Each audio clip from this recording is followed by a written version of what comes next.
Hi friends. இப்போ நம்ம சிந்து பைரவி பார்க்க போகிற சிந்து பைரவியில் நம்ம சிந்து இருக்காங்களே, அவங்க அடிபட்டு ரொம்ப முடியாமல் கிடக்கிறத பார்த்து நம்ம சிவாவால் தாங்கவே முடியலங்க. ஐயோ அம்மா என்னால் முடியலையேன்னு சொல்லிட்டு ரொம்ப புலம்புனார்.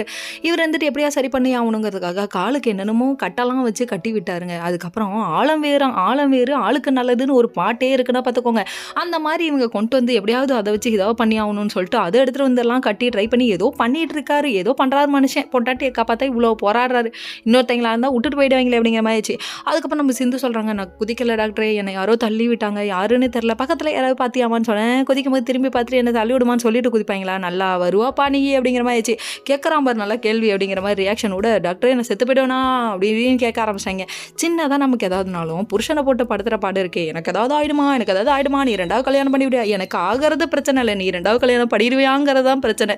ஏன்னா உன்னை நான் மட்டும் தான் டார்ச்சர் பண்ணணும்னு நினைக்கிறேன். எவ்வளோ பொண்டாட்டிமார்கள் இருக்காங்க, அதில் நானும் ஒரு தான். நீங்களாம் எப்படின்னு சொல்லிட்டு நீங்களே கமெண்ட் செக்ஷனில் கமெண்ட் பண்ணிடுங்க.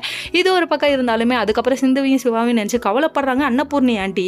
அதுக்கப்புறம் போனார் எசக்கியை கூப்பிட்டு உரண்டழுத்தாரு. நீ கல்யாணத்துக்கு முன்னாடி காயத்ரி கல்யாணம் பண்ணணும்னு ஆசைப்பட்டியா சொல்கிறா அப்படின்னு சொல்லி கேட்க, ஐயோயோ என்ன போய் தப்பாக நினச்சிட்டிங்களே அத்தை சொத்தை அப்படிங்க ஆரம்பிச்சிட்டாரு. இதை போய் மகா ஆண்டி கிட்ட சொல்ல, மகா ஒரு பக்கம் குண்டு எனக்கு குமரதாண்டா செய்யும், நீ கம்முன்னு கடடா அப்படின்ட்டாங்க. இது ஒரு பக்கம் இருந்தாலும் அதுக்கப்புறம் சிந்துவை காப்பாற்ற பழம்லாம் எடுத்துகிட்டு வராரு.